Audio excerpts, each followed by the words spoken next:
안녕하세요. 오늘은 마태복음 18장의 몇 구절의 말씀을 가지고 우리가 어떻게 하면 주님의 어린아이가 될 수 있을까요?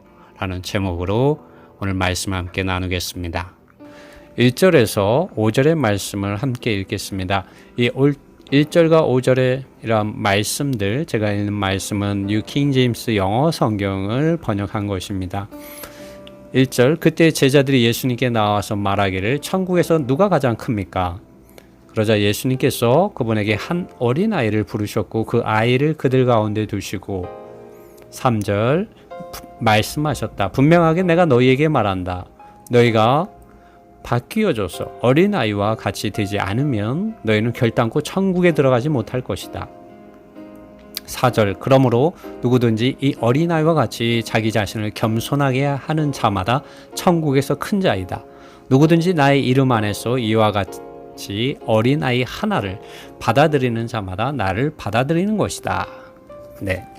이 1절과 5절의 말씀에서 가장 많이 눈에 띄는 단어는 어린아이입니다. 그리고 어린아이와 같이 자기 자신을 겸손하게 하는 자가 천국에서 가장 큰 자다고 주님 말씀하고 있습니다. 그리고 이와 같은 어린아이 하나를 받아들이는 자는 나를 받아들이는 것이라고 어린아이와 주님 그분 자신을 함께 놓고 말씀하셨습니다. 주님께서 말씀하시는 이 어린아이가 되자면 우리는 어떻게 해야 할까요? 주님은 자기 자신을 겸손하게 하는 자라고 말씀하고 있습니다. 이 어린아이는 자기 자신을 겸손하게 하는 자라고 말하고 있습니다. 사도 바울은 이전에 그의 이름이 사울이었습니다. 이 사울은 큰 자라는 뜻입니다. 그러나 그가 주님을 만나고 나서 그의 이름이 바울이라고 하였습니다. 그의 이름은 바울로 이렇게 바뀌었는데요. 그것은 작은 자입니다. 바울은 또 사도들 중에 가장 작은 자로, 지극히 작은 자보다 더 작은 자라고 자신을 말하였습니다. 여러분, 우리가 주님을 만나고 주님을 알게 되고 주님을 체험하게 되고 주님을 소유하게 되고 주님을 살아내게 되면 우리는 큰 자가 되지 않고 어린아이가 됩니다. 이 어린아이는 예수님께서 베드로에게 말씀하신 대로 그가 받은 계시 안에서 이제는 더 이상 사탄을 따라서 사람의 일을 생각하지 않고 자기 자신을 내세우지 않고 육체를 따라 살지 않고 세상을 사랑하지 않고 종교화되고 정치화되고 조직적인 것들을 따라 살지 아니하고 그러한 것들을 배설물로 여기고 해로운 것으로 여기고 오직 자기를 부인하고 또 주님이 주신 이러한 계시의 말씀과 이상 안에서 자기 이런 십자가를 지고 단순히 오로지 하나님의 아들 예수 그리스도 그분 자신을 따라가는 그러한 자들입니다. 이들이 어린아이인 거죠. 그러므로 주님은 누구든지 이 어린아이와 같이 자기 자신을 겸손하게 하는 자마다 천국에서 가장 큰 자이라고 말하고 있습니다. 그리고 5절에서 누구든지 나의 이름 안에서 이와 같이 어린아이 하나를 받아들이는 자마다 나를 받아들이는 것이라고 주님 말씀하셨습니다. 저는 이 말씀을 읽을 때마다 참으로 주님을 사랑하고 주님 안에서 어린아이가 된 사람들은 많은 경우에 종교적인 사람들, 또 사람의 일을 꾸미는 사람들, 또 조직적인 사람들, 정치적인 사람들에 의하여 박해와 핍박을 받는 그런 환경 가운데 많은 경우에 들어가 있다는 것입니다. 그리고 이러한 어린 아이들을 우리가 멸시하지 아니하고 받아들일 때 주님은 곧 나를 받아들이는 것이다 라고 5절에서 말씀한다고 저는 늘 느끼고 있습니다. 여러분, 그러므로 우리가 주님 안에서, 주님의 말씀과 성령 안에서 자기를 부인하고 어린아이가 된 이들, 계시와 이상의 이런 말씀을 가지고 성경 말씀과 성령이 교회들에게 하시는, 이 교회들은 계시록 2장과 3장을 보면 하락하고 타락한 교회들이죠. 그들에게 하시는 말씀을 듣고 돌이키는 자들인 것이죠. 이들이 주님의 어린 아이들인 것이죠. 주님의 어린 양들인 것이죠. 주님이 어디로 가시든지 주님을 따라가는 이들입니다. 그러면 우리가 이러한 이들을 대할 때 우리는 주님을 대해야 돼. 그들을 받아들이고 또 정말 그들이 가진 그런 계시의 말씀과 이상 안에서 함께 주님 알고 체험하는 데 이르러야 합니다. 이 18장 1절에서 5절의 말씀에서 처음에 이 어린아이에 관한 말씀을 주셨습니다. 이와 유사한 말씀이 마태복음 5장에서도 영안에서 가난한 자는 천국이 저희 것임이라는 말씀이 있습니다. 이 개역성경에는 심령이 가난한 자는 복이 있나니 천국이 저희 것이라고 기록이 되어 있죠. 이 심령은 영어에서는 스피릿이라고, 영이라고 해석이 되어집니다. 그래서 이 영안에서 가난하다는 것이죠. 그래서 우리 생각과 감정과 의지가 주님이 계신 사람의 이런 영안에서 성령이 운행하심으로 우리 생각을 기름 바르시고 빛 비추시고 정말 깨닫게 해주시되 우리의 생각이 겸손하게 주님 그분 자신의 말씀을 받아들이고 사랑하고 우리 의지가 그 말씀을 선택하게 될 때 우리는 천국을 소유하게 됩니다. 그것이 영안에서 가난한 자는 천국이 저희 것임이라는 말씀의 의미입니다. 사람을 믿고 거듭날 때 그 사람의 영안에 실제 성령을 통해 예수 그리스도께서 우리 안에 생명으로서 들어오시게 됩니다. 그러나 그것은 우리 영안에서 일어나는 문제이죠. 거듭남은 있지만 변화되면 여전히 아직은 어린아이인 거죠. 주님은 우리가 거듭난 이후로 계속적으로 우리가 성경 말씀을 읽고 묵상하고 기도하고 찬송하고 하나님의 말씀을 들을 때마다 우리 안에 계속적으로 우리 존재 안, 우리 생각과 감정과 의지 안으로 흘러 들어오십니다. 그래서 거룩하게 하고 새롭게 하고 변화되고 이런 독생자의 이런 형상을 본받게 하고 그리고 이 영광에서 영광의 변화됨에 이르게 합니다. 바울은 그것을 고린도후서 3장 18절에서 말씀하셨습니다. 그것이 주님의 영에 의해서 이루어지는 것이라고 말씀하셨습니다. 이 주님의 영은 이 신약에서 하나님의 아들 예수 그리스도 안에서 성취된 모든 구속과 구원의 역사를 믿는 이들의 생각에까지 또 그들의 어떤 그 감정에 이르기까지 그들의 의지에 이르기까지 실제화시켜 주시는 분이십니다.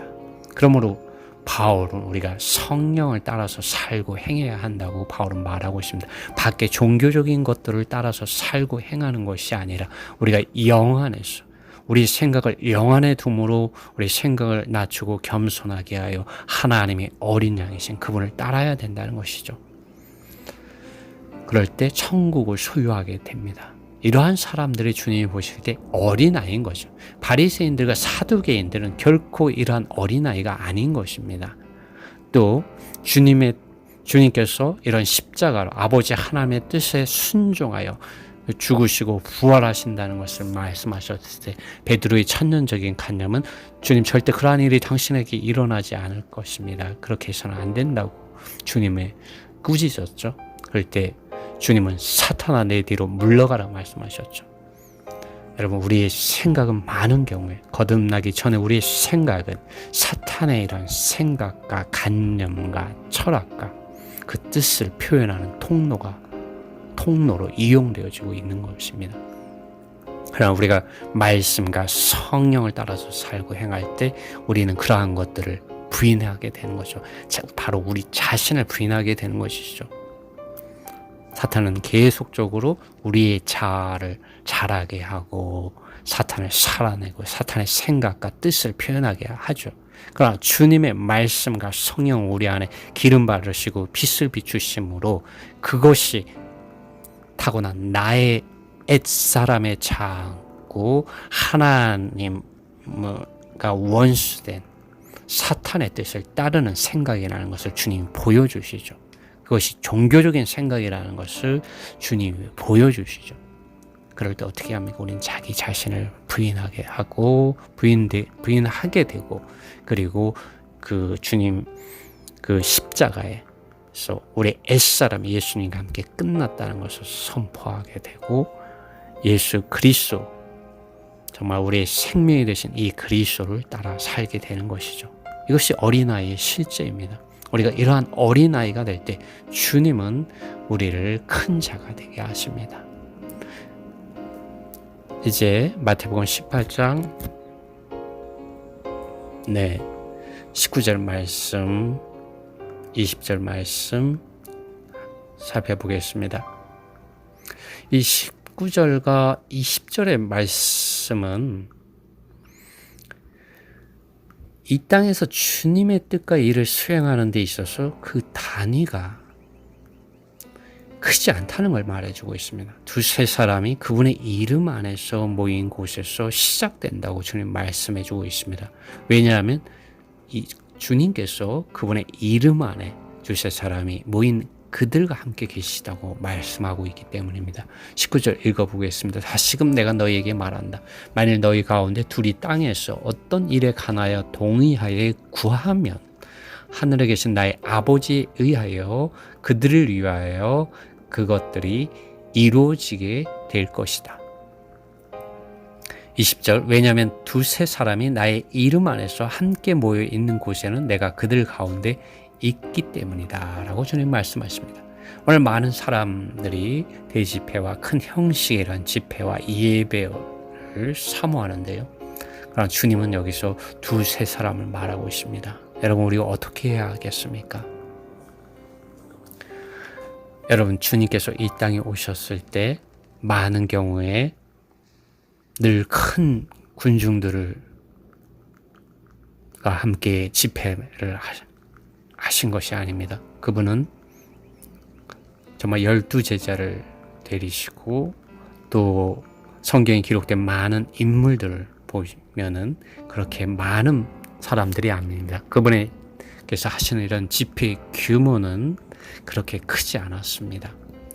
군중들은 따라다녔지만 주님께서 사람들을 관심하고 돌보고 목양하는 방식은 소수였습니다. 병든 자와 죄인들을 만나실 때 정말 그들에게 주님은 그들의 이러한 필요를 돌보시고 그분 자신을 그들이 접촉하고 알 수 있는 그런 기회를 그들에게 주셨습니다. 이것이 참된 목양이고 또 복음이었습니다. 그들에게 있어서. 주님께서는 두세 사람이 주님의 말씀과 이러한 성령을 따라 살고 행함으로 주님께서 주신 그러한 뜻과 일을 함께 한 마음 안에서 받아들여서 주님의 이름 안에서 그들이 아버지 하나님께 나아갈 때 또 기도할 때 그것이 이루어지게 해주신다고 약속하고 계십니다. 그러면 이 코로나라는 바이러스로 인하여 대집회에서 자유하게 된 것을 우리는 기회로 붙잡아서 말씀과 성령 안에서 충만케 되어 주님께서 각 사람에게 주시는 이러한 은사와 부담과 뜻을 받아들여 주님의 뜻과 일을 수행함으로 우리는 작은 모임들을 가져야 합니다. 말씀과 성령 안에서 이러한 모임들을 우리는 회복할 필요가 있습니다.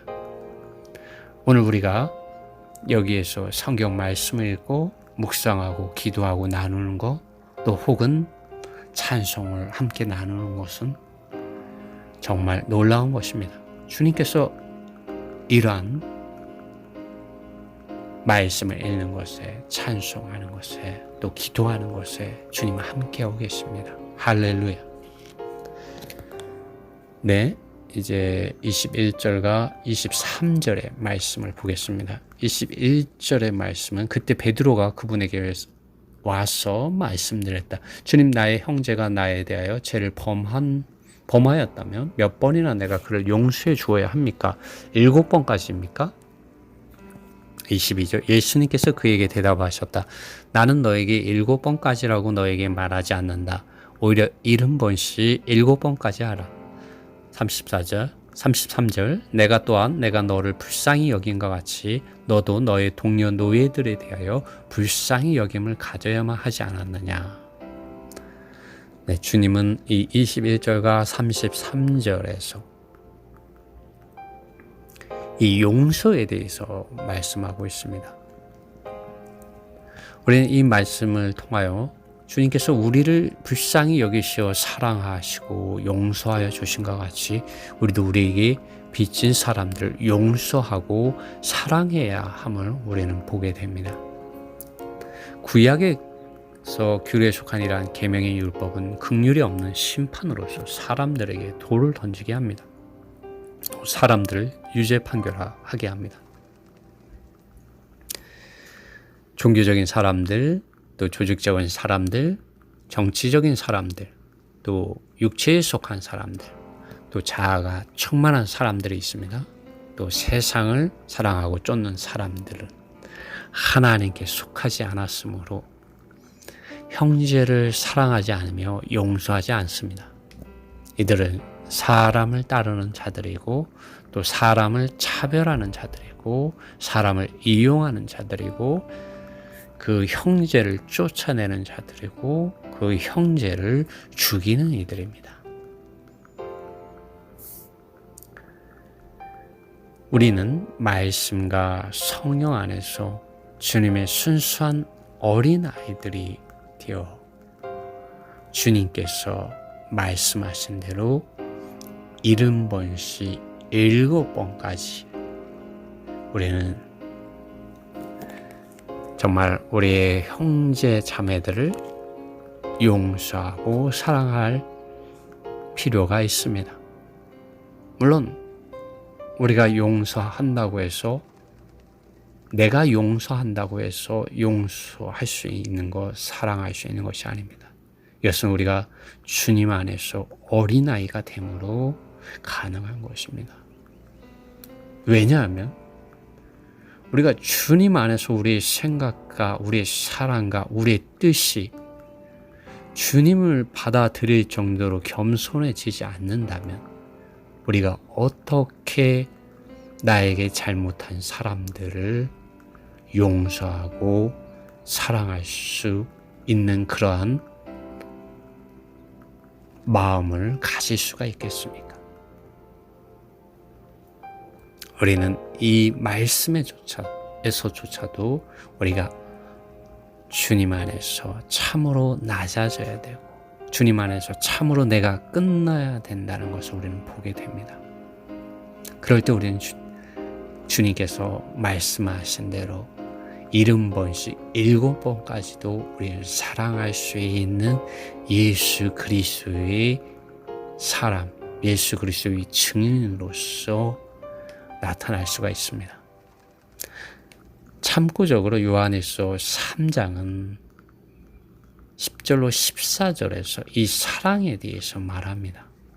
우리가 참으로 주님 안에서 어린아이가 되었다면 형제를 사랑하는 자들로 나타날 것입니다. 그러므로 저는 이 말씀을 읽음으로 마치고 싶습니다.